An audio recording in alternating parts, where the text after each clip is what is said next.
When when it's time to begin, it's on the Rewind Around with John Pollock and Wai Ting. The A-Team that makes sense of these things we see in the ring every week on TV. It's Rewind Around for Monday night. Download a Tuesday morning from the Post Wrestling site. It's Rewind Around for Monday night on USA Now on the John and Wai Take the Mic. And hello, everybody. Welcome to Rewind Raw. New night, new week. Here we are at postwrestling.com. For you YouTube viewers out there, you can see me sporting my wonderful blue sweater and Wai representing Giant Baba. Mm-hmm. That's right. It's a special occasion when you bring out one Shohei. Not really. Is it not? It's Maybe just one of my rotations. It's in the rotation. Yeah, Okay. It's just one of my shirts, really. Okay. How are you? How's life? How's everything? Like, good. Yeah, nothing to complain about. How are you? How was your weekend? I had a good weekend. I went to. Have you heard of that movie Wild Robot? It's gotten. People are raving about this thing. It's a kids movie, but it was very good. Kept my attention for the hour and 45 minutes. Okay. Was it better than The Apprentice? It might have been. It might have been. Very. All right. You could not come up with two more different movies probably than The Apprentice and Wild Robot. But that was good. My rule when I take my kids to see a movie is if it grabs me in the first 20 minutes, I will not put my headphones on. And this one kept my attention for the whole movie. So I watched the whole thing. Liked it. Good length. Nice story. Feel good ending. And a lot of nice allegory for life. Yeah. Interesting. Okay. I don't even know what it's about, but you sold me already. Yeah, you would enjoy it. Like that's all you could ask for movies that have some value for the parent that is taking their kids to see something. Okay. The Shrek effect. I'll never watch it, but thank you. Appreciate that. Well, great review. Okay, well, we have I just went southern there, but we have a lot of news to discuss.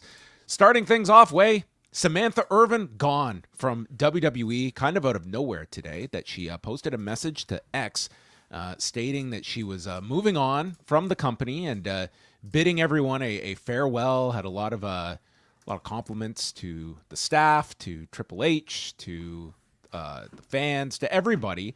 And just like that, she was gone. She wasn't even part of Raw tonight. They brought in Lilian Garcia, and it was sort of just this abrupt, Samantha Irvin's moving on, and Lilian Garcia's here. It was a very strange story that certainly feels like it just kind of crept up out of nowhere. And, yeah, you've got everybody. First of all, never doubt the online wrestling fan base that will just lose their minds over everything. I mean, just something else for this, but Ricochet denying that she is going to AEW, so that will either be true or not true. But this, you can certainly read this of two ways. One being that you would think if she wants to stay in wrestling, there's one obvious option, and maybe she's looking at spreading her wings elsewhere. She's an extremely talented individual. She just did the national anthem at the Raiders game last Sunday, like on behalf of WWE, of course, with WrestleMania being at Allegiant Stadium. She was sent there with Rey Mysterio and I believe Braun Strowman. So, I mean, obviously not breaking any news. Like, she was extremely popular in this role. And to me, in the couple of years that she did this, I mean, to me, made an indelible mark in terms of the role that she filled. Certainly, yeah. I think you often hear people like maybe feel upset at some announcer leaving, or like a backstage correspondent leaving, or even a commentator leaving. I feel like the reaction to this one is bigger than usual, and I think so much of it is because she has been unanimously praised for somebody in this role. Not just that, I would say she has probably made the last person I feel like to garner that's this sort of thing is Renee. And what's similar about those two is that they've managed to take a role that's otherwise very generic, and they have made their own distinctive spin on it. in ways that have elevated that role. And she let's also has done it. couch the fact that these are also positions that were by design Mm-hmm. from the top down to be generic. I mean, when you read like Justin Roberts' book, or just hear from like some of the announcers that like Dasha Gonzalez when she was in that role, and it was like they did not want you kind of creating any sort of emotion or character behind you, and it's a very hard role to be able to establish that kind of connection with an audience with. And to your point, Renee did, and certainly Samantha Irvin did. Yeah. I can understand why they wouldn't want all their announcers to be creative and to add their own spin on things, because oftentimes maybe it might not be that good, but it tells you something when, somebody like a Samantha Irvin has been able to find ways to actually somehow make her interesting announcements, unique announcements, great. And I think Lenny Hart is who comes to mind, like not that extreme at all, but at least introducing an element of that sort of, a Lenny Hart type of announcement to the WWE, which I never thought in a million years we'd be able to see. She was great at it. I think her enthusiasm always came across, in her, whenever they had a camera on her ringside. So somebody who I would have considered, probably would have had that job for as long as they wanted, or she wanted. And who knows what her next steps are. But I have to think they'd be good enough reasons for them for her not to continue. Yeah, it just seemed like this was one, like this certainly did not have the feel of, that this was something that has been in the works for some time. And it just felt like a very abrupt shift, and like not even letting her come out and do like one final show, for instance, tonight. Mm-hmm. Like that felt it was a very awkward transition. Awkward for Lilian Garcia too, to just be kind of introduced in this way. And it was like a one-line explanation by Joe Tessitore that, if you were not online today and you just hear this, I mean, it is kind of, you might have even missed it. Like it was that brief and quick. Yeah. So, I mean, does it give you something to speculate about, what? I mean, that's all it would be until we know more about what the circumstances were of it. But certainly it does feel odd, the fact that, okay, so she's leaving. Like, what is so concerning about doing like a farewell broadcast, or at least working out like, what was it? Hey, I need to be done ASAP, or was it a case of, sometimes like WWE could be like, okay, you want out, you're done now. Like, we just don't know. We don't know yet what the conversation was like and why it felt like it was so fast that it was done. But obviously she was extremely complimentary in her message that she put out today. I wanted to talk to you as well about this article that we didn't get a chance to talk to since it came out, and that was the Rolling Stone article that spoke with 6 ex-WWE writers, only one of which went on the record. This is Michael Leonardi, who we discussed back when he made this post on LinkedIn earlier this year, and spoke of an incident he had a number of years ago with Vince McMahon, where he was in charge of a segment where this was on Martin Luther King Jr. Day, and you were going to have multiple black performers in a segment, including R-Truth, Mark Henry, maybe Kofi Kingston, and then the punchline would be Neville coming in and stating, "I have a dream too," and that is to win the Royal Rumble. It was R-Truth, Titus O'Neil, and Mark Henry. Do you not remember this story? I do. I thank you for reminding me. I have a dream too, to win the Royal Rumble. And he stated that the script called for Neville to speak up and tell everyone else he's got a dream too, and that dream is to win the Royal Rumble, referencing the civil rights leader's historic 1963 speech at the Lincoln Memorial. Leonardi says that Neville told him he was uncomfortable delivering the line, and with a limited amount of time, the bit was changed so that R-Truth said the line instead.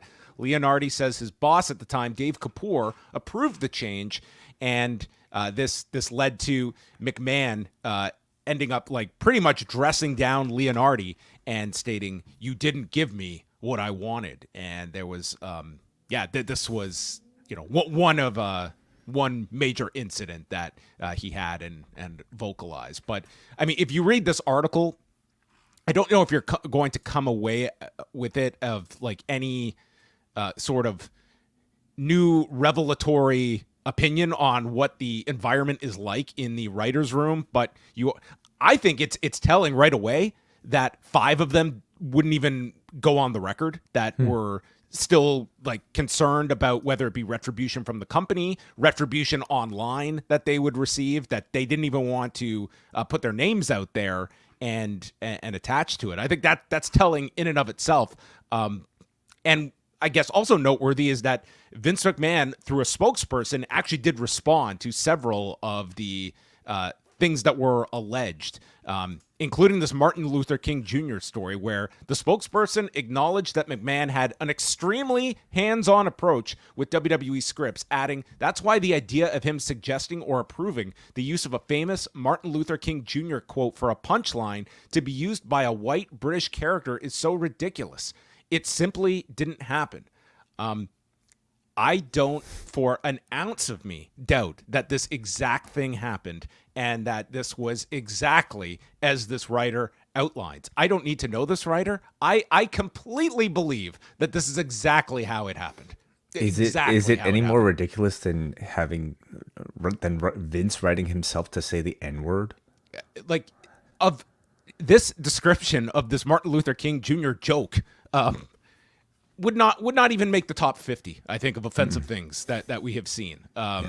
Maybe not even the top 100. I completely believe that this thing happened exactly as it was outlined. Well, listen, like you mentioned, John, maybe none of this stuff is all that shocking to you and I or the people that might listen to a podcast like this, but there's a whole new audience right now that is aware of Vince McMahon and how weird this dude is. And an article in Rolling Stone highlighting some of these things, I think, will be shocking for a lot of people that may have just, learned about this side of Vince through the Mr. McMahon documentary series. So it means something different when you're seeing all these major platforms now being interested in these sort of McMahon stories. It's a great point that I think you are looking, like, how many people that have worked at that company have seen that Mr. McMahon documentary and had their own like laundry list of issues they may have had. It does state in the article, one former writer says that people would comment on her outfits and touch her in ways that felt unnecessary, even though the behaviors weren't explicitly sexual. She says it felt like a means of controlling her in a way that didn't happen to the men in the writer's room. She said, quote, "They would touch me where they would have me come closer to them. They would pull me by my waist to come somewhere or move closer to them. I'm just super aware that it's kind of close to my butt, and most people don't touch me by the waist ever. I thought, this is strange." Two former writers tell Rolling Stone they took their complaints to Human Resources. One was subsequently fired from her position, a decision she interpreted as retaliation. According to former writers, enough female writers complained about their treatment to WWE HR in 2020 that leadership held a Zoom meeting they referred to as a women's forum in which the affected writers were encouraged to collectively air their grievances. One former writer says that she grew emotional when she told everyone in the meeting that she didn't feel safe with her coworkers. Another woman who attended the meeting says the leadership staffers there were dismissive of the women's claims. They did it just to appease us, but they didn't take it seriously at all. After the Zoom meeting, the writers who spoke to Rolling Stone said that there was an in-person meeting with the entire writers' room in which senior leadership allegedly told everyone they were acting like middle schoolers and not to go to HR if they have any future problems. One male senior staffer essentially said, "Come to me if you have a problem," one former writer alleges, which is such bullshit because he's part of the problem too. He enabled Vince and everything that he did. So, I mean, that is, again, you are going to have people that are going to paint this company into these two very distinct eras. But I think this is very important stuff when we hear, at the Royal Rumble press conference and Paul Levesque is asked about what changes are being made, and his answer is everything. Or Shawn Michaels stating that there were recent changes made and we'll be happy to provide you with those changes, and those have never seen the light of day. It is one thing to just say the right thing, but we have no tangible evidence of what protocols have been reinforced, have been enacted during this whole shift? Like, what has been done in light of these horrific allegations that allegedly went down in the company's own offices and other issues like this? Like, what is a role that an HR plays? And if we are to theorize of a writer, of an employee, of an independent contractor that is in a position where they feel that they are being mistreated, if they are being assaulted in any type of way, is that fear component still there that I do not want to rock the boat? And do you still have those avenues where you can report things anonymously? Like, all of these things are questions that get brought up, and there's really maybe not enough, because I think not at all enough. And you have these arguments about, these press conferences. And one of the reasons we beat the drum on this is like, that is literally our only dialogue to get any of these types of answers. There is no other. If you want to submit your questions to WWE, they are not getting back to you on this. If you literally those couple of questions that Paul Levesque fields every couple of pay-per-views, that is literally our only dialogue on the record with any person at an executive level in WWE. And that's why those press conferences are important, because that's all we have. That's all that mainly 99% of the media have, unless you are an outlet that is going to get a Paul Levesque, and how extremely rare are those situations. Well, I continue to ask why they would even open themselves up to that limited opportunity to field questions like this, because it's not in their interest to answer those questions. It's not in their interest to acknowledge that these things at one time might have been an issue for the company, right? I mean, that's still very much, I think, their playbook, to just basically pretend that everything's always been great, and not to make a bigger deal out of something. And that's so wrapped up in so much of this, is that at the end of the day, you protect the business, you protect the company, and this stuff just gets I don't think anyone has any doubt of these issues that go on, and the fact that there are probably so many writers and wrestlers and employees that have had experiences. Yes, and there was a portion of this article that is dedicated to Michael Leonardi talking about the good parts of working at WWE. That's great. But when people say, hey, you've got to talk about the good, when you go to work every day, you should be having good experiences. That is the expectation that should be met. This stuff should absolutely be given the focus when things do not go right. And this should not be happening. Women should not be being grabbed by the waist to come closer, or stories like Ronda Rousey shared with Drew Gulak. This is not normal workplace behavior that goes on. And so often this stuff is just ignored, or you're just so deterred from raising a stink because then you're a snitch, or you are the one that is creating the problem instead of being a victim of a much larger problem. Sure. Yeah. I mean, it's the problem with I think the nature of this sort of business, where you're being given promotions and you're not necessarily there to, I mean, you earn them to some degree, but for the most part, you're chosen for your roles. And that, I think, takes away a lot of the autonomy of people to complain. Let's talk a bit about NXT. In 2 weeks' time, they are running the 2300 Arena in Philadelphia. This will be on a Wednesday night on November the 6th, head-to-head with Dynamite, because NXT is getting moved from Tuesday because of election coverage the night before.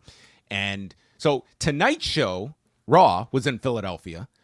November 2nd, Collision is in Philadelphia. And then just days later, NXT is in Philadelphia for NXT for that show on the Wednesday night. So Philadelphia is getting a lot of shows over the next 2 weeks. But yes, they made this announcement on Monday, confirming a report that was in the Observer last week that the arena had been booked, and still trying to confirm if it was going to be this Wednesday, November 6th, which is obviously going to be the next big TV episode that NXT builds up for, and we got the start of the promotion tonight on Raw with a commercial.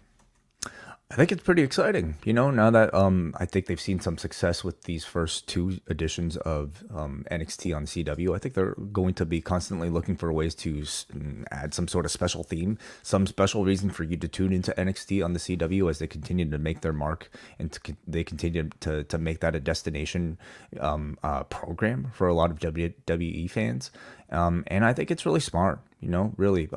I find it so interesting how NXT, even though it's a place that focuses on developing young talent, how much they make use of nostalgia, whether it be in the names of like former WCW events or, whatever, what have you. I don't know, just like having Shawn even, as a constant presence, how much they use nostalgia to give attention to what is essentially a show to showcase your upcoming talent. But doing a show like this, I think directly caters to the type of audience that NXT craves. It's not just maybe a younger audience, but it's an audience that are your diehards, the ones that still feel the warm and fuzzy feelings about ECW. It's leveraging that intellectual property. It's giving us that 360-degree monetization model that is going to be the new standard bearer. And of all the brands, I love the ECW IP. I love that IP as a child. And now it's matured. Now it's an adult brand that we can bring to the CW. And that to me is that's what sponsors want to hear. I like it. It's getting really good. Your Mark Shapiro. I'm working on it. Yeah. It's what I do in my downtime. Yeah, I found it interesting how maybe the original concept of bringing ECW under the WWE fold was very much this. It was a developmental system for your younger talent, yep. Except on Sci-Fi. And now I think I'm assuming they'll do a much better job of integrating ECW nostalgia into the show. Do you find it interesting that as we talk about all these attendance woes for AEW and the arenas that they're booking, mm-hmm. that for NXT, I mean, they went to Chesterfield, Missouri, and they were in front of like 1,200 people. Yeah. Great atmosphere for that brand. And for this, like, they're going to have a similar sized audience for this. Like, you've been to the 2,300 arena, and that's going to be a huge plus to the interest in this show. Now, you don't have typically a lot of these arenas that have that kind of history and nostalgia. But AEW could have run this. There's nothing stopping them from running that arena either. And it's the way they have renovated. Like this went from like just a dump to like one of the nicer nice. Arenas of its size in the country. Mm-hmm.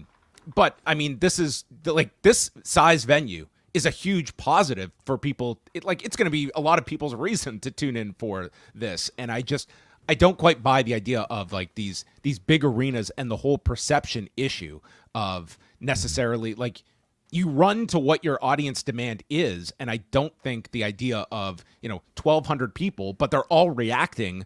I think that's so much more beneficial. And like you can weigh the pros and cons, but this is a great move by NXT and it makes a lot of sense. Yeah. Well, I really do want to know what Tony means when he says like what amenities are better for people. Like you have more like what was the parking situation like at the 2,300 arena? Do you remember? We took an Uber there. So, yeah, we took an Uber. I can't tell you. I think I saw. I did see. I think a car accident right out in front of the building. So we avoided that. So I believe there's only one bathroom, and it's a very impressive bathroom simply for the fact that you get to see the ECW mural with all of those right. Signatures and everything. So I mean that I think an audience will be okay with. Listen, whatever. We can kind of talk about like why the real reason why Tony chooses to like book these giant venues time after time. All we want. Maybe there's something more to it. Maybe it's as exactly that he stated, but it's harming the perception of the product. Whereas I think in NXT they are using this limited audience to their advantage in some ways by booking venues like this. So who do you think appears? Do you think we get any ECW alumni or is it strictly in name only? Oh, just based off the commercial, they're totally going to lean into that. I don't think it's going to be an ECW nostalgia show, But cameos, I think they've kind of set the table for that. Whether it's a Sandman doing a run-in, Heyman might be too much for that show. Like that comes down to the storyline. Like he's been left off TV for a reason. Right. I don't know if you necessarily want to bring him back for that. But yeah, I totally imagine they're going to have some cameos there for that. Maybe Sandman is your best bet for. I could see the FBI with the family. That would be my second choice. Yeah, the FBI. Maybe they'll get Chili Willy. Chili Willy, I don't know if I remember him. Oh, okay. Well, what do you think about them running in what is going to be maybe the closest contested state, the closest state in Pennsylvania the day after the election? I mean, we might have a disputed finish from the night before that NXT will be running. Maybe they'll get Josh Shapiro to show up. I have no thoughts about that. Well, maybe Mark Calloway has thoughts because today he dropped his big release with Donald Trump. We're going to play the entire hour-long interview here. No, we're going to give you a sample. This is about 60 seconds of what I am sure most of you missed today. There's bad things coming out of this. See, this is good. This is the Donald Trump that people really don't get to see. Mark. Yes, sir. After you do an episode with the president, Yes, sir. you got to celebrate. Well, I intend on it. Oh, yeah. And you know what? Tonight, I'm going to do some celebrating. Are you? Oh, yeah. Do tell. I came to New York packing. Packing them blue chews. Oh, what? Got them blue little after dinner mint. Oh, you talking yes, about sir. celebrating. Oh, we're going to celebrate good times. Come on. Oh, yeah, it's happening tonight. It's a celebration. It's happening tonight because of our friends over at Blue Chew. Man, Yeah. I tell you what.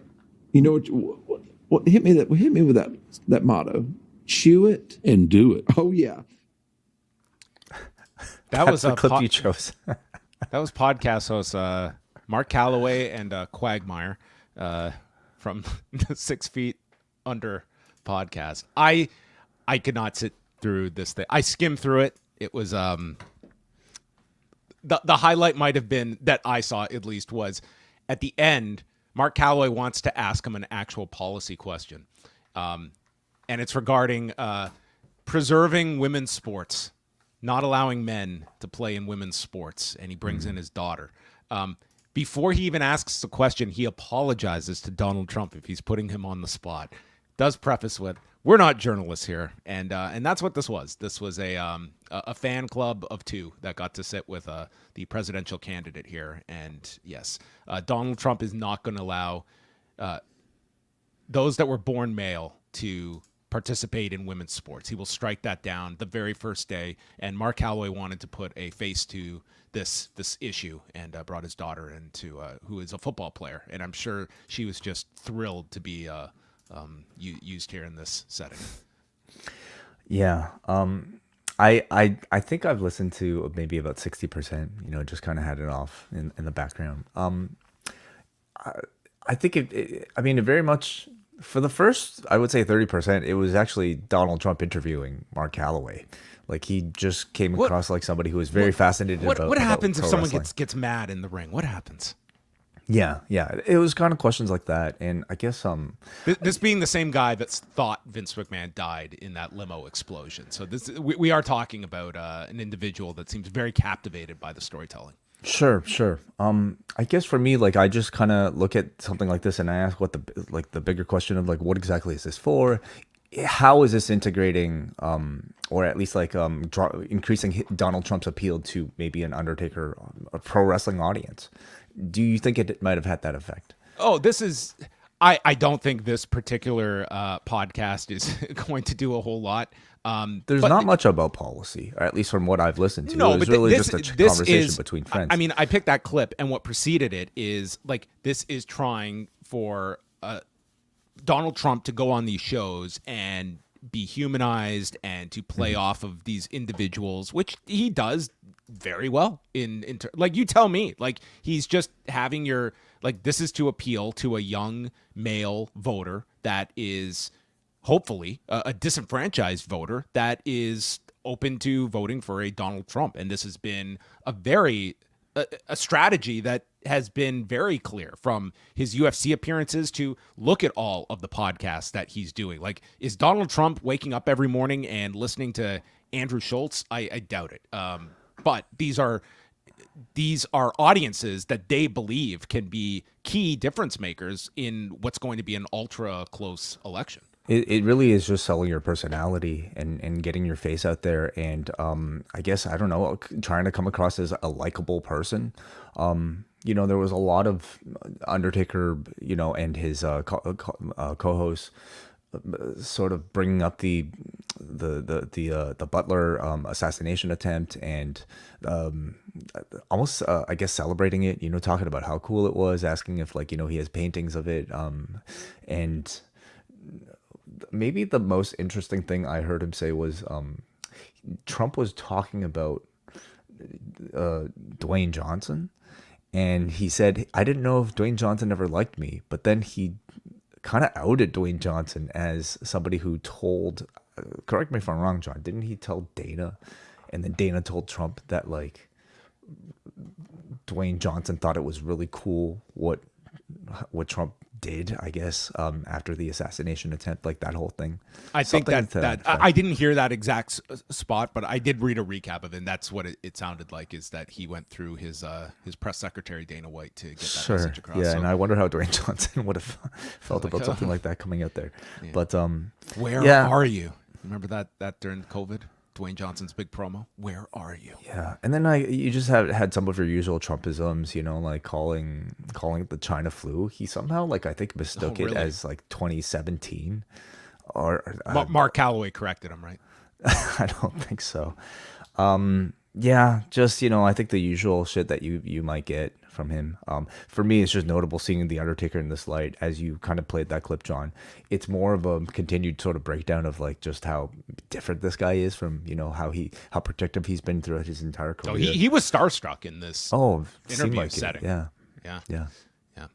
Well, your 60 minutes is there if you want to check it out. But overall, if you're someone that, well, everyone listening to this is probably following it through the wrestling side of this. But as a strategy, there's a reason his team is putting him in front of this guy this close, 2 weeks out from the election, and where they feel this is a gateway to of the audience that is listening to it, and how Donald Trump is coming across in this. As he even jokes in the thing, I turned down 60 minutes to come do your stupid show. There's a reason he's making these calculated decisions, and this is a very safe environment for him as well, which is why am I going to go in the line of fire in some of these? I'm trying to appeal to these voters, and that's the strategy. And maybe it's going to work, maybe it's not. This is going to, by all expectations, be an exceptionally close race. And the margins are such that Donald Trump feels that the Undertaker, if he's going to give me a percentage of help, a fraction of a percentage, then I'm going to sit down with him for 60 minutes. Well, listen, he's getting we'd probably talk about him in some form anyway, but a podcast like ours that doesn't usually cover politics is talking about something like this. We're not necessarily talking about Kamala Harris on, any of the podcasts she's done. So I don't think it's bad strategy, he doesn't have to, we're not necessarily talking about policy or anything. We're just simply talking about him showing his face. And that's maybe how this race is going to be won.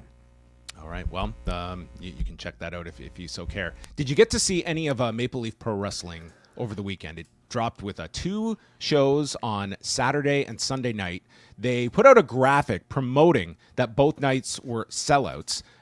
Did not see a number. When TNA ran, the last time they ran back-to-back nights, they did about 600 each night at St. Clair College. I didn't get a strong grasp of the audience watching it, but it wouldn't surprise me if it was in that range or maybe under. But I thought watching this, it was very interesting to see it. First of all, if you take away the branding, you would have been able to convince someone this was a TNA show, and it looked, felt, sounded, everything felt like the TNA production of things. And what this was this is Scott D'Amore's vision of TNA, only instead of a WWE working relationship, he's got one with AEW. And that's what this kind of felt like. And I thought the star of these two nights, to no surprise, was Konosuke Takeshita, who had these two main events were, I thought, sensational matches that he had with Speedball Mike Bailey and Josh Alexander the second night. Yeah, 100%. You know, and maybe just even using this conversation as a barometer of success. You know, we're talking about a promotion's first weekend, first two shows, and the fact that we're talking about it, and the fact that I've seen considerable buzz about these two matches in particular, that's a huge accomplishment for somebody just launching, isn't it? You know, I think yeah, the card quality was up there, and I think, you know, created good enough anticipation from the moment that it was announced. When you got to the show production wise was of a pretty high quality. You know, when we're talking about indie, like you mentioned, John, I think it was very reminiscent of, you know, like what you would kind of see for an Impact. But I was impressed that they got like, you know, video packages, and like just even having something like having instant replay. I don't think that's necessarily a small feat, you know, for somebody that's just kind of up and running. But of course you have like Mackenzie Mitchell, you've got Mauro Ranallo, like, you know, high quality level broadcasters that are attached to the product. It gave it a very, I would say, high level production feel for something that is, you know, just on Triller, for instance. I mean, at the very least, you come out of this, and it, you know, Scott D'Amore has, you know, not really divulged too much of what the long-term play is. Like, he's mentioned the fact of wanting to run Maple Leaf Gardens next year, and, you know, you're looking for, first of all, you get two nights, and now you have a concept that you can bring to potential advertisers. To, like, I don't know if TV is something that's in their future. Does it need to be? Like, well, what does TV necessarily do for a promotion like this?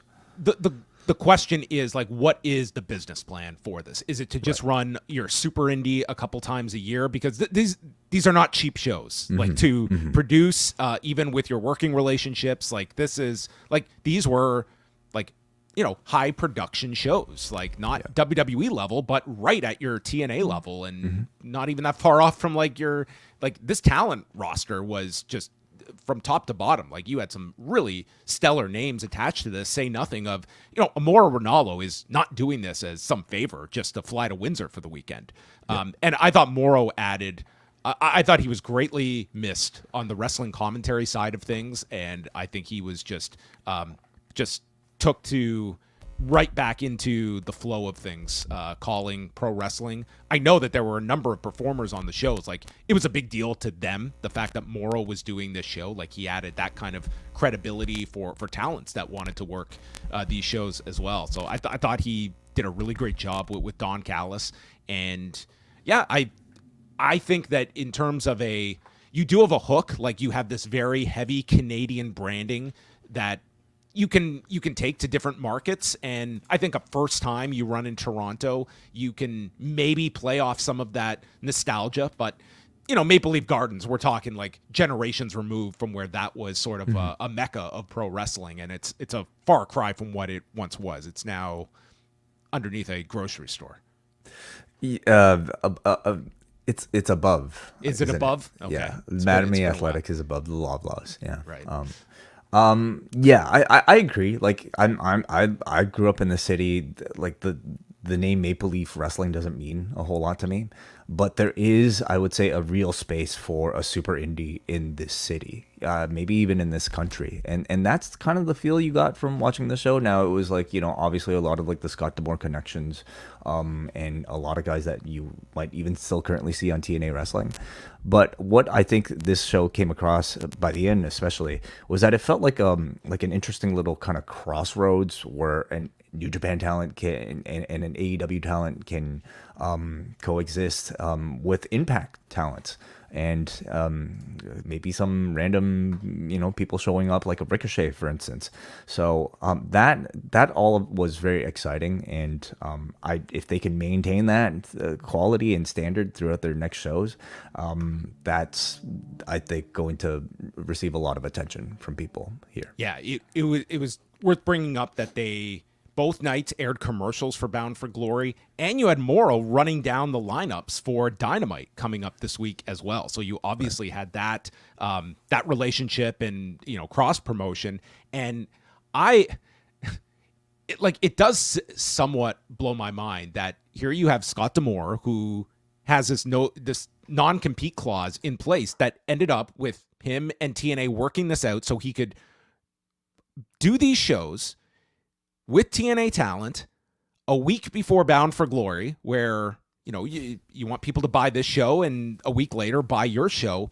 And forget about the fact that in the market, like, Bound for Glory is taking place. It's 25 minutes away from St. Clair College where this is playing. So it's like you're going to probably have quite the Venn diagram of fans that are going to both. But it really does tell you the kind of different approach, because that would be all the reasons you have a no compete, is that something like that could not happen to compete against your own. But there is clearly a different philosophy that these sides have now, especially on the TNA side, that they were willing to allow their talent to work here and work with Scott D'Amore instead of treat this as a show that was competitive to their own big show coming up this weekend. So would you say it took attention away from an interest away from Bound for Glory? Or, I'm just saying that people's financial resources are not infinite. And if you spent $30 on a pay-per-view this weekend and then you're being asked to spend another 30 next weekend, and the same with you are basically in the same market. Windsor and Detroit are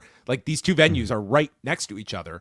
Sure. It's just like there's a reason, like, you want you don't want to burden your fan base. And I can see a lot of people that looked at this lineup, and this is a really impressive lineup. I think Bound for Glory has a very good lineup on Saturday, but there's it's that's the whole battle for finding your own audience for your shows. But anyway, those were the debut shows for Maple Leaf Pro Wrestling over the weekend. And our final notes before we get to Raw: SmackDown on Friday had a ton of competition. They were airing against the ALCS game between the Yankees and Guardians. They were up against the WNBA Finals and a Oregon-Purdue Big Ten college football game. So they fell to 1,378,000 viewers and a 0.42 in the 18 to 49 demographic, that coming from WrestleNomics. So they were down 17% in viewers, down 14% in the demo. These were their lowest numbers since moving to the USA Network. But in Canada, this was very impressive. So in Canada, they're going up against all the same sports, plus there was CFL, plus there was a Toronto Raptors preseason game. SmackDown was number one in the demo in Canada, ahead of the ALCS, ahead of like football, ahead of Raptors, CFL. Like that blew my mind when I saw that stat.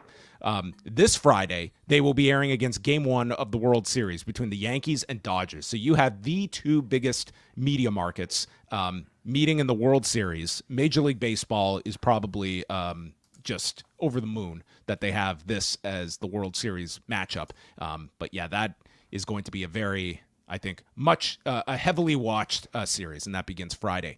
Rampage fell to its lowest 18 to 49 audience in history. 0.06, down 27% from last week, and 234,000 viewers, seventh lowest overall viewership in the show's history, again coming from WrestleNomics. Not a whole lot to add among Rampage beyond it continues to falter, and this was the show. We had Private Party and MXM Collection in the main event. I don't even look at the lineups as necessarily a barometer at this point. I think Rampage is... It's interesting that they do seem to be trying to promote more. Like, we had the Rampage main event announced a week in advance this past Friday for this coming Friday show. I don't know what their viability is for Rampage, if they believe like there is a place that this thing could land. But yeah, the all-time lows are never. I think it's too late. Just change the name. Like, start fresh. I mean, it's a dead brand. And at this point, I think it would probably require more work to resuscitate it than just starting anew. So it just, with maybe the discussions of like the new deal and Rampage not being announced, it does make these shows feel like lame duck shows. All right.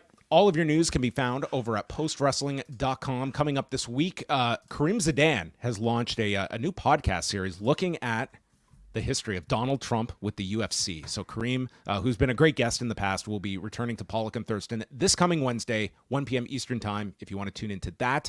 And then later on this week, all of our regular shows coming at you, including Episode 7 of MCU Later, covering Agatha All Along. That'll be on the Cafe Friday, as will myself and Wai after SmackDown. Saturday, we have Collision Course. Wai Ting is going to be the last legend of a host, popping up when you least expect. And he will be joining Kate from Montreal for a free edition of Collision Course this Saturday night. John Cena and I will be doing a review of Bound for Glory.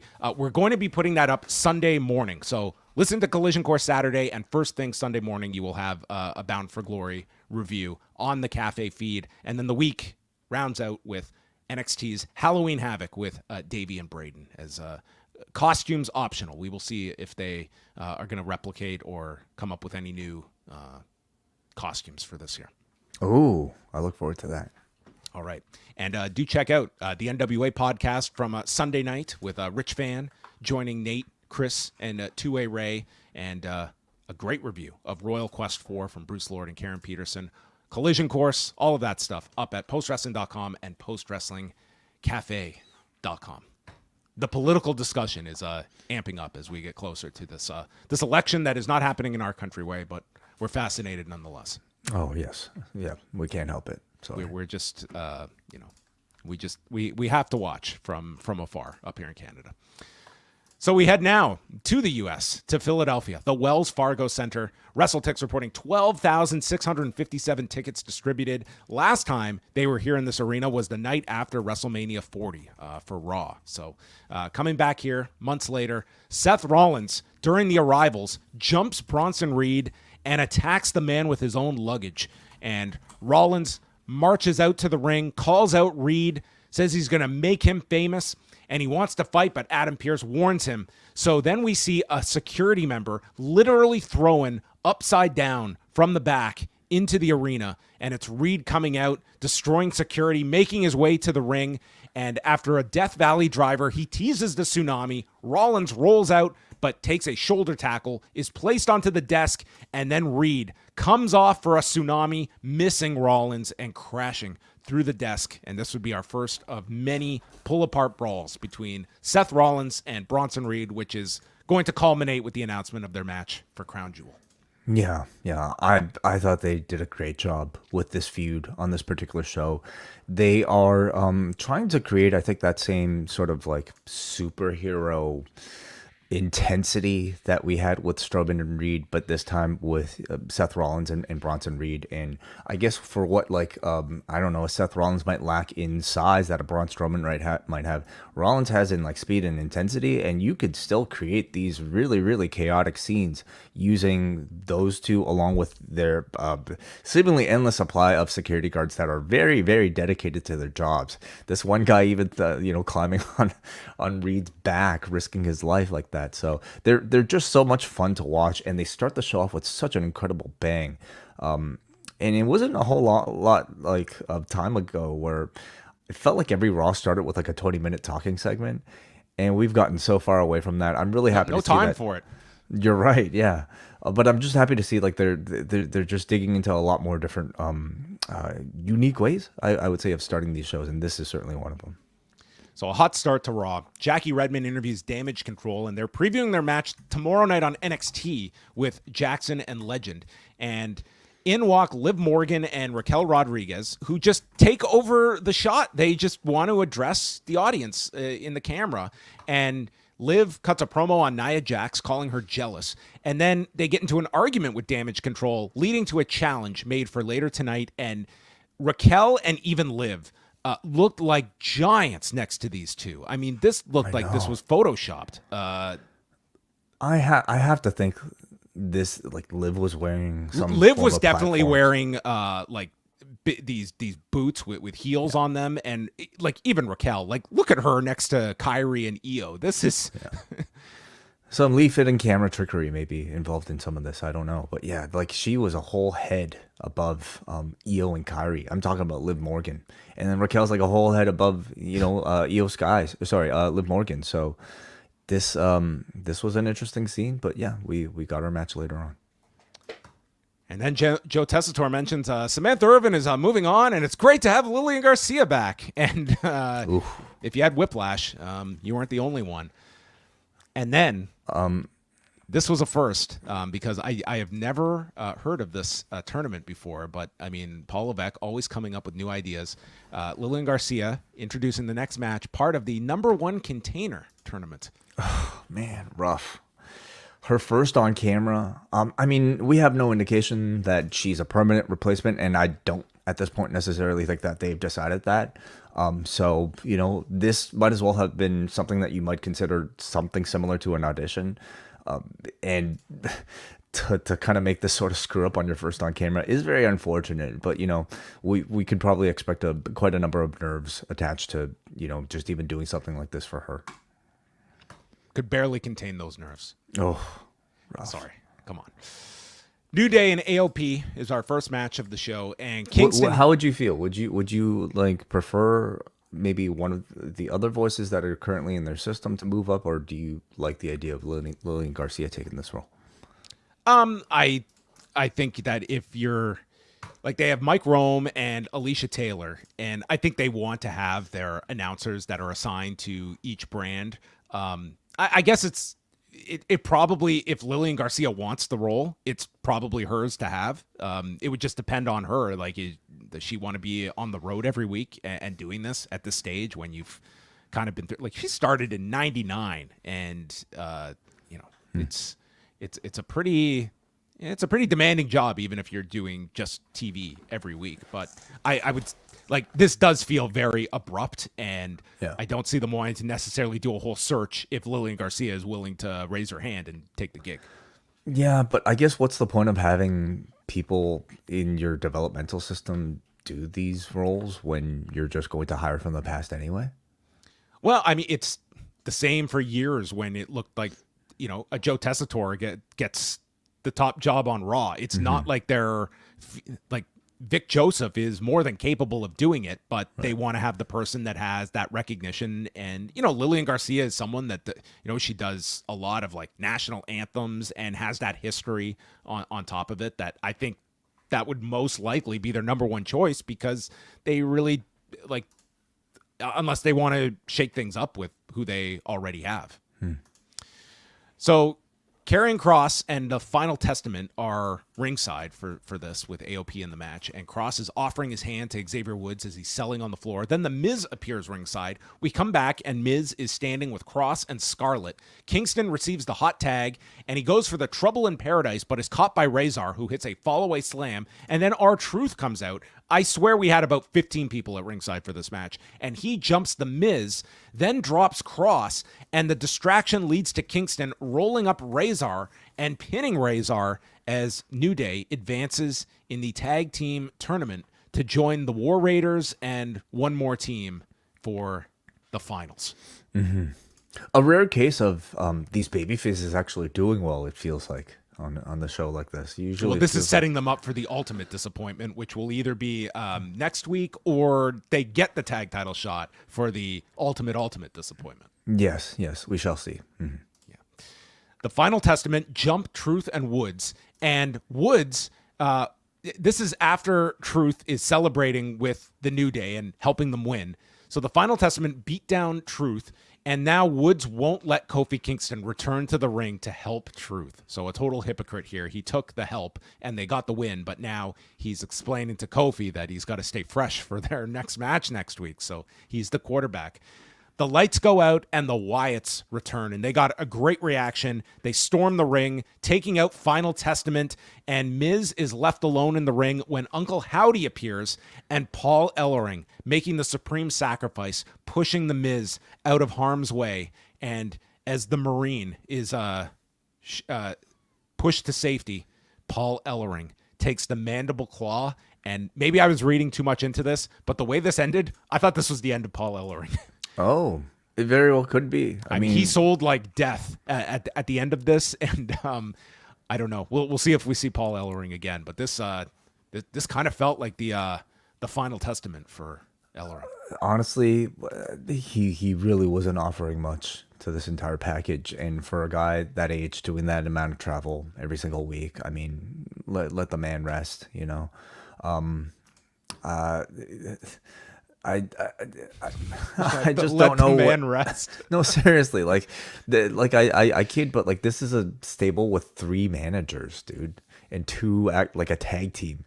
3 managers for 1 tag team. You know, Karrion Kross barely wrestles these days, and Ellering never speaks, so he's just really like he's just the Uncle Fester of the group. It's completely unnecessary. So maybe he joins the Wyatt Six. Maybe he becomes a new member. Okay, yeah. That's a possibility. I'm open to it. I like the way that they booked the Wyatt Six here. You know, like we haven't seen them in weeks, and then when they appear, it's just very simple. Lights out, music comes on. Here they are. Huge reaction to them. They're keeping them feeling fresh. They're getting the Sabu treatment. You know, like it keeps the intensity and keeps these appearances just feeling very special and very, very effective. The formula is you show up. We'll do a week or 2 of some cryptic promos. We'll do the match in a couple of weeks. All out, street fight, no rules, on TV. And then they disappear for another 6 weeks. And then we just wash, rinse, repeat. Yeah. I think it's great. The only thing I wish could have made this better is if all the QR code, like website, scavenger hunt stuff, Just ignore actually... them. Like none of that was relevant to this, and not to say like it needs to be, but like I guess I would like some sort of acknowledgement that like, hey, like if I did the work to go through all that stuff, that it would have had some sort of relevance to what I'm seeing on screen. Maybe it actually does, but I just hear nobody talk about it. You know, I'm surprised that the QR code, it took you to a church that clearly displayed a cross, and I'm just surprised that you didn't see that very obvious signal to where they were going. I'm surprised. Yeah. Jackie Redmond interviews Adam Pearce, and Reed walks up, so we get another brawl with the 2 of them, and Adam Pearce is screaming. Kathy Kelly speaks with Jey Uso and brings up the SmackDown appearance and confronting his family, and his response was, "I said what I needed to say. It is what it is." And that was all. Round 2 with Bron Breakker is coming up tonight. There was a video for Raquel Rodriguez. She is not going to allow Rhea Ripley to win the women's title as long as she is around. She blames Rhea for destroying Liv's shoulder and taking her out for 6 months and costing them the women's tag titles. Rhea only rose to the top because I was gone, and she is going to end this. Mm-hmm. So we got a reason for why she's joined Liv Morgan here. It's because... When was this that Rhea cost Liv and Raquel that tag team title match? I want to say it was over title. a year ago. Right. Okay. Well, she holds a grudge, and I buy it. Fine. Yeah. It's I saw video evidence of it. I can buy that she's still mad about that. That's all you need. You just need a morsel of reality, and then you extrapolate. Yeah. Mm. So the Road Warriors, Liv Morgan and Raquel Rodriguez, took on Damage Control. And I was asking this on Friday if we've even seen the women's version of these Crown Jewel Championships, and evidently they were on display on Friday. I just missed them, but they gave them the Stanley Cup treatment tonight, and it does definitely look smaller, and you can definitely tell like in the shot where Liv Morgan is actually standing behind them, they do look like a scaled down, smaller version. Well, I mean it's progress. Yeah. Yeah, No, well, it should be. I would say, like, otherwise it'd be way too tough for her to, I think, lift it over her head. They were promoting this tonight as, I think they said 150 carats of. They actually had the number of stones in the belt, and the most expensive title ever made. Which I don't know if your fan base really has that emotional connection to the expense attached to a particular trophy.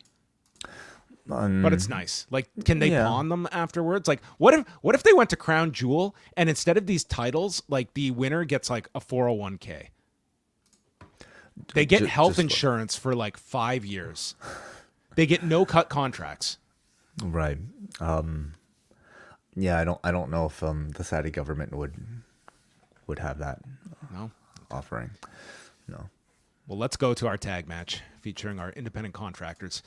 They double teamed Raquel. Both hold on to her legs. This was like two children going after like mom, and she tries to elbow drop them and miss both.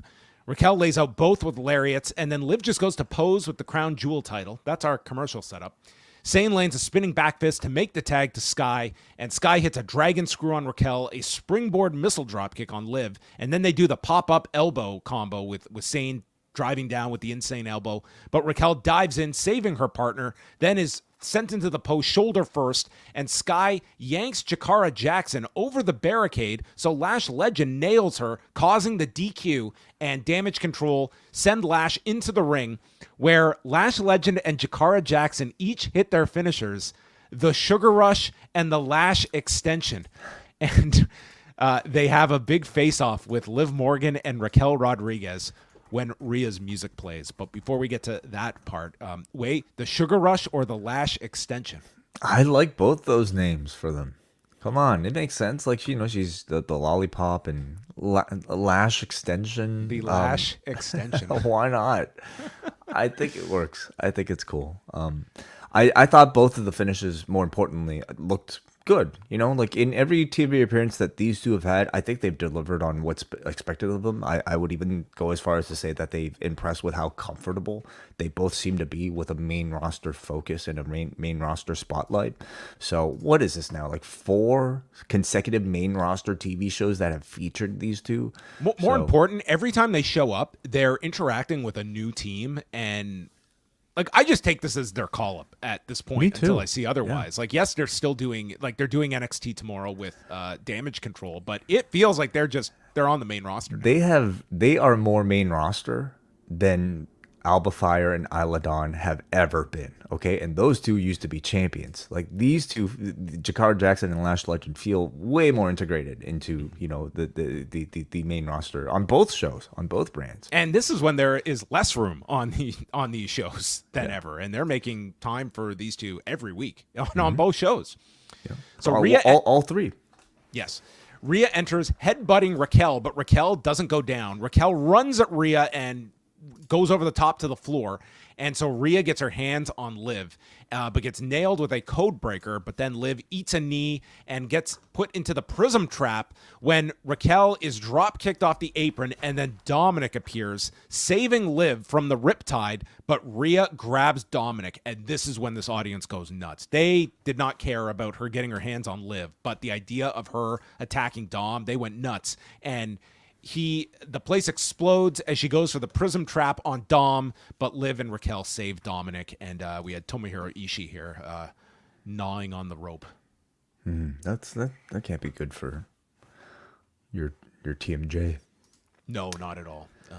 But yeah, there you great reactions really for everything as always with the Rhea and Liv. Still a whole lot of life in this entire feud. And then it was time for our third pull apart between Rollins and Bronson Reed. This time, Adam Pearce booking them for Crown Jewel. NXT commercial for what they're dubbing as NXT 2300, where we had the ECW theme music, old ECW footage. ECW might have lost money, but WWE reaped the profits of this brand. And there was Shawn Michaels telling people at the ECW arena, if you know, you know. You know what? You know. Like if I knew that ECW used to run here? Yeah, I guess it's a carefully guarded secret. Yes. Yeah. ECW original Shawn Michaels. Yes. I wonder if Shawn did he have any, opinion on ECW at the time? I wonder. I'm sure he had a very high opinion of ECW in '96. I'm sure. Sure. Okay. So there you go. War Raiders vignette. They are standing around a bonfire, roasting marshmallows, and they are heading into their future without fear. That's good. They look to their ancestors, the Viking warriors of the past, for inspiration. They crossed oceans to conquer everything in their path. So I imagine they're going to be wrestling internationally. What? They've got to cross oceans, right? I mean, if the WWE runs a show there in their book, then yeah. Okay. But anyway, listen. So last week was their re-debut. Got the old name back. Got Did they have a new finisher? Well, it's a different. It's the Fallout, but yeah, it is different than the previous Fallout. Kind of modified, right? Okay, like the fresh coat of paint. This promo didn't do much for me. Like it just sounded very similar to their old stuff, where they're just kind of speaking about like the Disciples of inspiration. Apocalypse are back. Yeah, like except they're in vests, Like I think they just need to try something a lot more drastically different from what they were doing before. Which was just like looking at a camera, talking about like their love, I don't know, their Viking history and like being inspired by the gods and all that other shit. Like it's just not connecting. Just they need to be, I think, a bit more grounded. They need to do stuff. Like show like what do they actually do? Do they hang out at bars? Do they like are they chopping trees in the forest? I don't know. Just give us some like more relatable, cool looking interactions rather than just this sort of dialogue about like our Viking ancestors. Have you ever watched that show Alone? No. Have you heard of it? No. I started watching it on the weekend just randomly. My What's it wife about? thought I would enjoy it.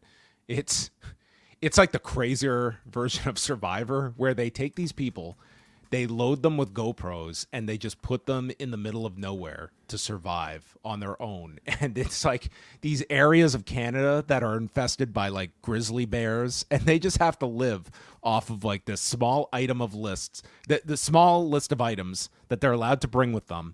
And they have no one to talk to. They only have their GoPros. And it's like, dude, this one dude like runs into a mountain lion. There's bears coming after them. It's like this thing has been going for years and years and years. I've just never watched it, but it's wild. Wouldn't that be a great idea? I'm sure there's some great idea in there for the Viking Raiders. Like maybe Absolutely. Put see them on the show skin- for 4 months in the Yeah. cold, and then they come back. Show them skinning a bear in the woods, okay?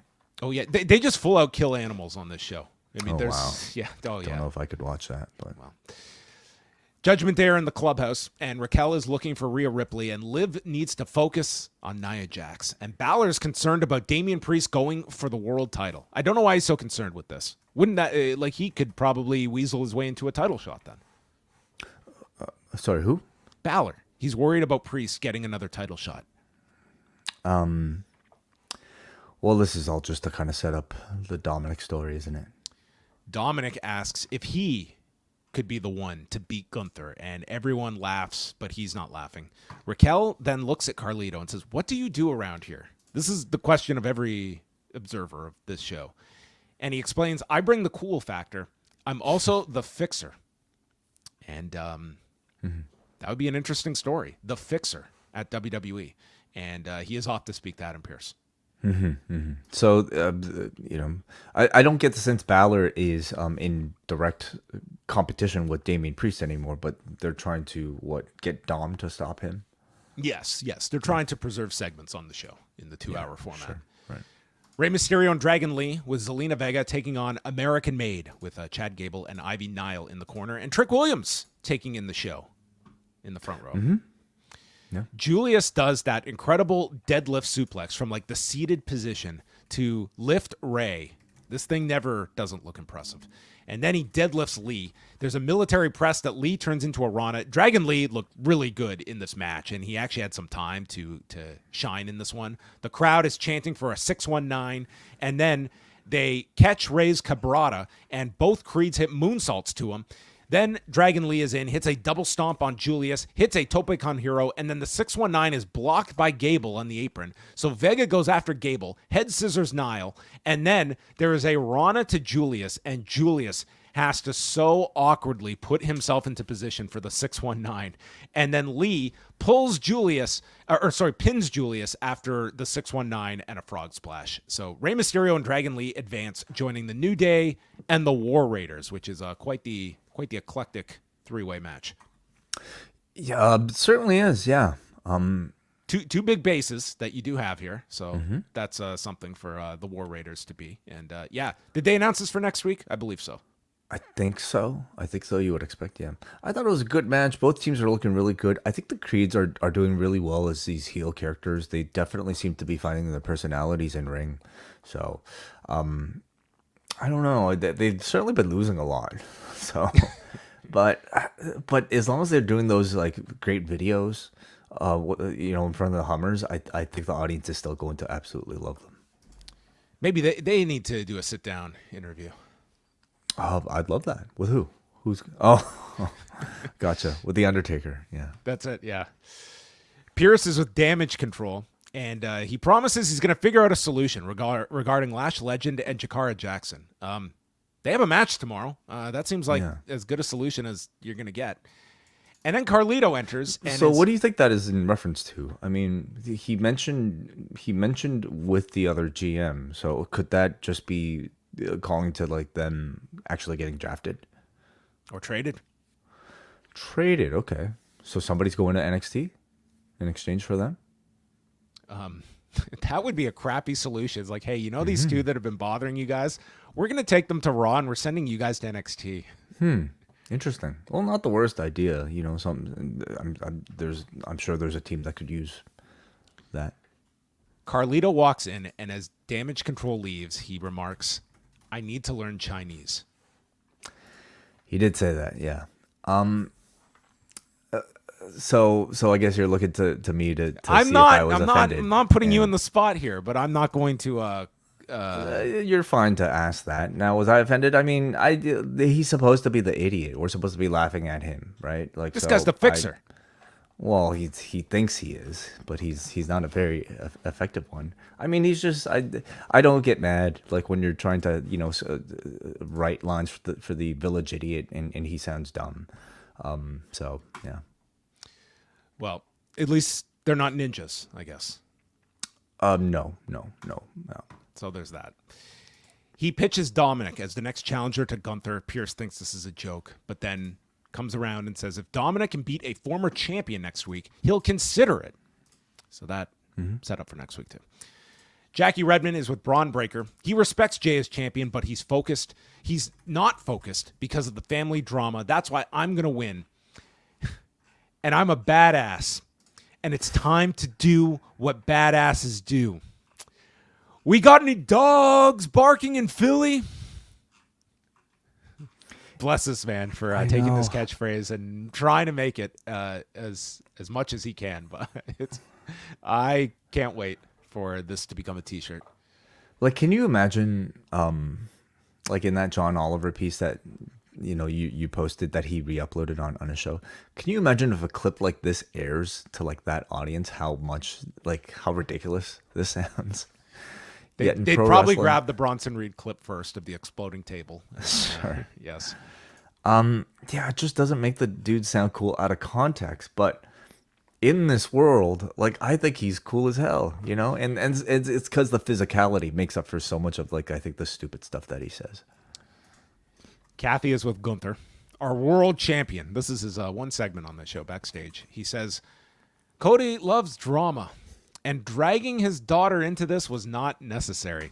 He's a fantastic champion, but the title he's holding has a legacy that was established long before Cody. I am one of one, and everything I touch turns to gold. So he will be in Brooklyn on Friday for a face-to-face with Cody Rhodes. I can't wait for this face-to-face because there's just all these segments. They just don't have enough time to convey all the thoughts that these two individuals have before this match, this being the latest one. So Damian Priest walks in. He explains, I have no issue with you. My issues were with Judgment Day. Now they're over, and I should get back what I never lost. And he's not looking for a handout. I'm going to earn it after Crown Jewel, and you're going to have a problem with me.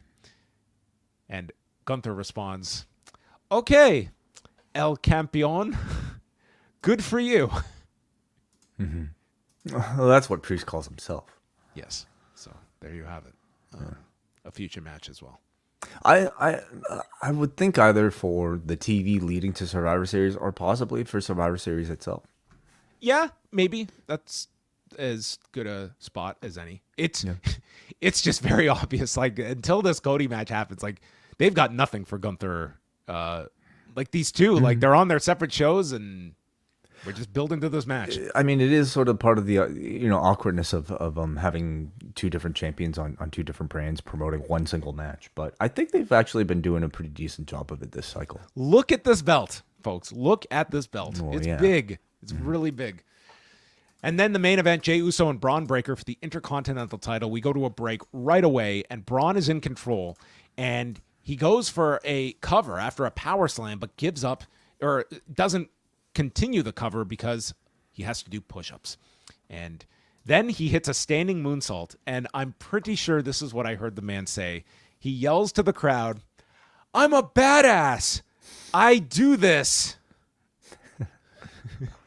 Yes. That would be my new tagline. I do this. So then Braun hit the top rope Frankensteiner. Until the Bloodline showed up, this one did not have a whole lot of heat for a show that had I think your main event. Like it just felt like it was like very subdued.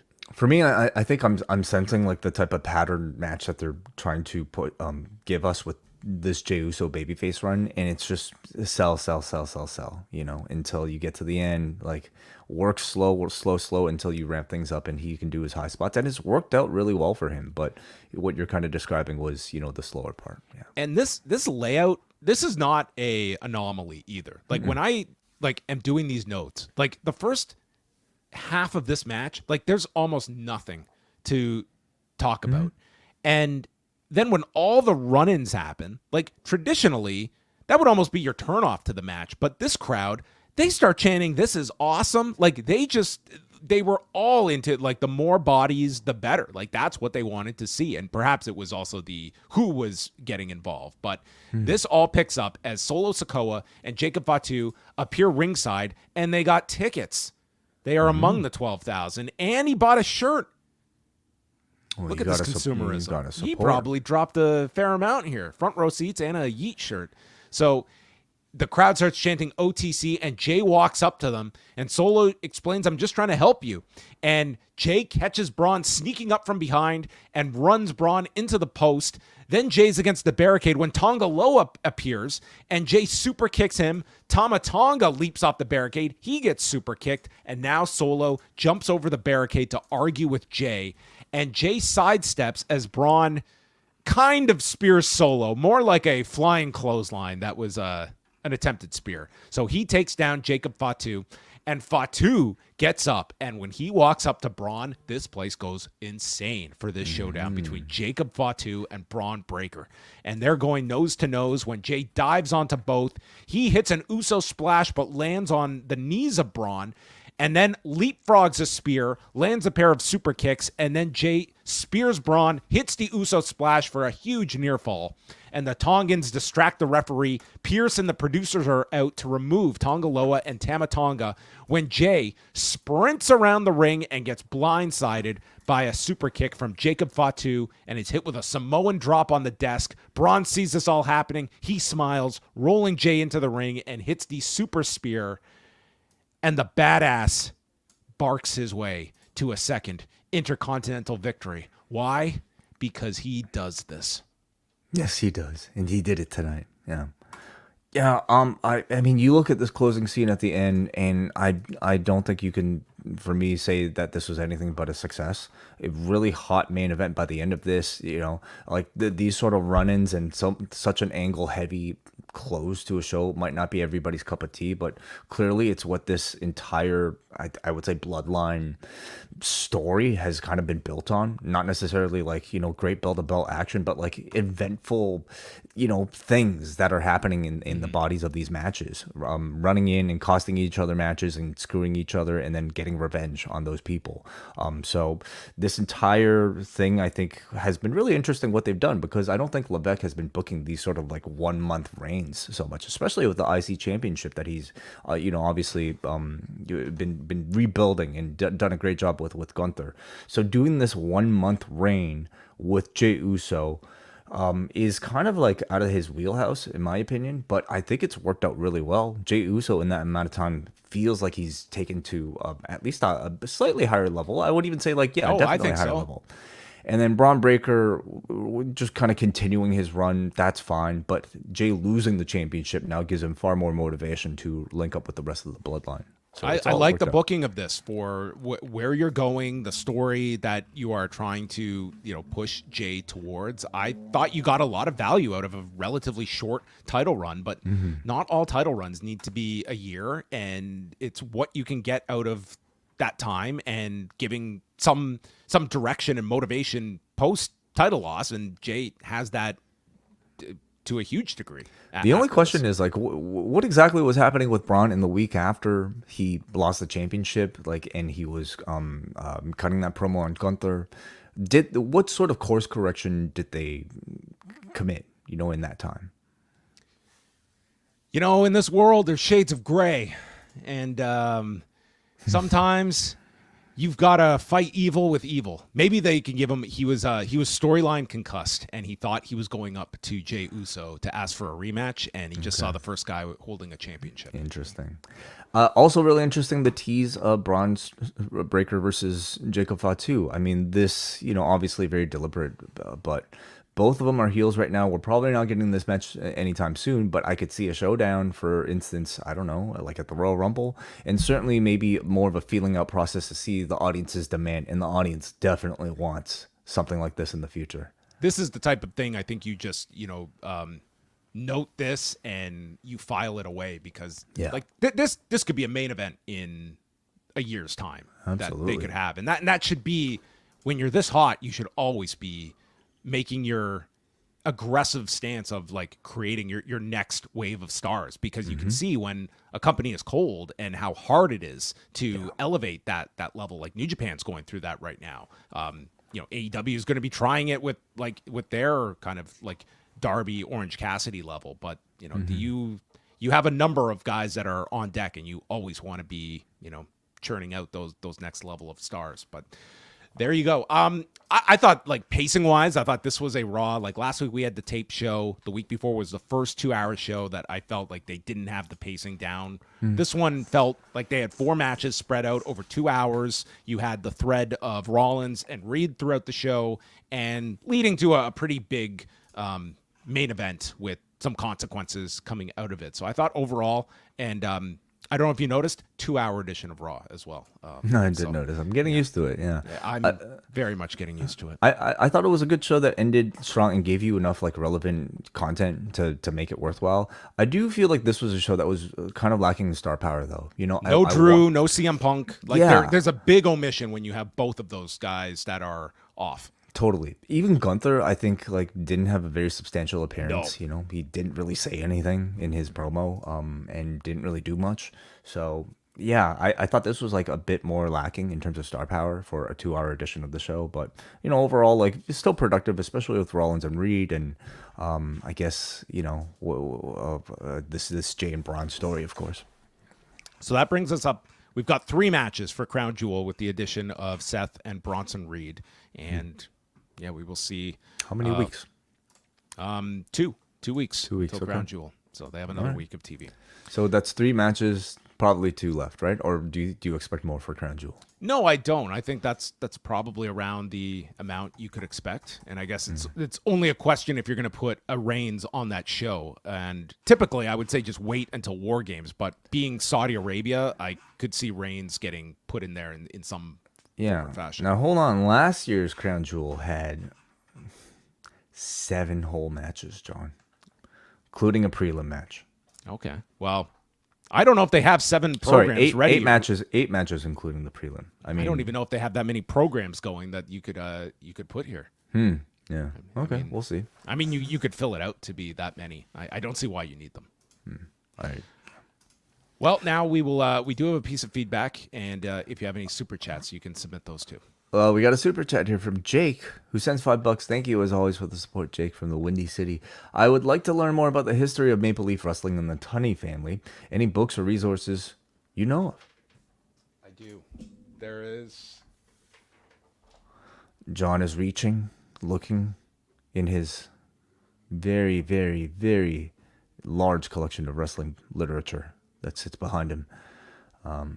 And, of course, you're speaking to the real librarian here of pro wrestling. There you go. What is it? This is a book by Andrew Calvert. It's called, well, this is a spin-off of the other book he did. Look up Andrew Calvert. He has 2 books on kind of the history of Maple Leaf Wrestling. That is where I would recommend you go check out Andrew Calvert. Interesting. Okay. Yes. Great historian, and he's put out 2 books on the history of From Toronto wrestling. Nanjo to the Sheik. Yes. Tales that's the Toronto one wrestling. you should start with. And then the other book I just showed you, that one is kind of extra stuff that didn't make it into the first book. Interesting. Okay. Well, Jake, you asked the right person, clearly. Thank you very much, John, for that. I was going to say the same thing. Oh, you were? Okay. Yeah. We have a piece of feedback here from Manny from Pacoima. A pretty okay edition of Raw. The majority of the matches were okay. I was really looking forward to the Creeds versus LWO, but felt it didn't get to deliver like all 4 competitors are capable of. I wasn't a fan of what Carlito said after he saw Damage Control walk off. The build to War Games continues as the Bloodline cost Jey the title. While it was a short reign, it makes sense that they would interfere. Do you think the plan was for Breakker to win it back? Did the Ilya injury possibly change plans given we got the Gunther Breakker tease, or did the Crown Jewel belt change plans? I mean, it's possible the Ilya stuff threw a wrench into wherever they were going, but I mean, based off that first week, I didn't see Breakker in the IC title picture at all when they were teasing him with Gunther. So I think there was definitely a change that was very noticeable. Well, who was Dragunov paired with prior to this? He had interactions with Well, he was at first like feuding, like the Judgment Day was warning him to stay away. So it felt like he was going to be involved with the Judgment Day, and maybe that would at some point lead to whether it be an alliance with Jey or challenging him.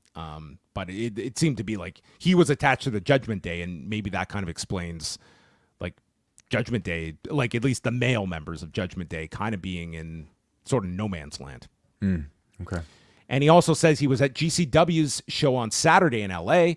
And similar to Corey, I enjoy the imperfections and the rawness of Game Changer Wrestling. Their cards aren't always perfect, and sometimes matches and shows can go on a bit too long, but I enjoy the community aspect of GCW between the fans and performers, both before and after the shows. To finish off, I wanted to share some pictures. If you want to check some very nice photos he took at the show. Wow. They're up at forum.postwrestling.com in the thread if you want to check out those. Very nice photos there.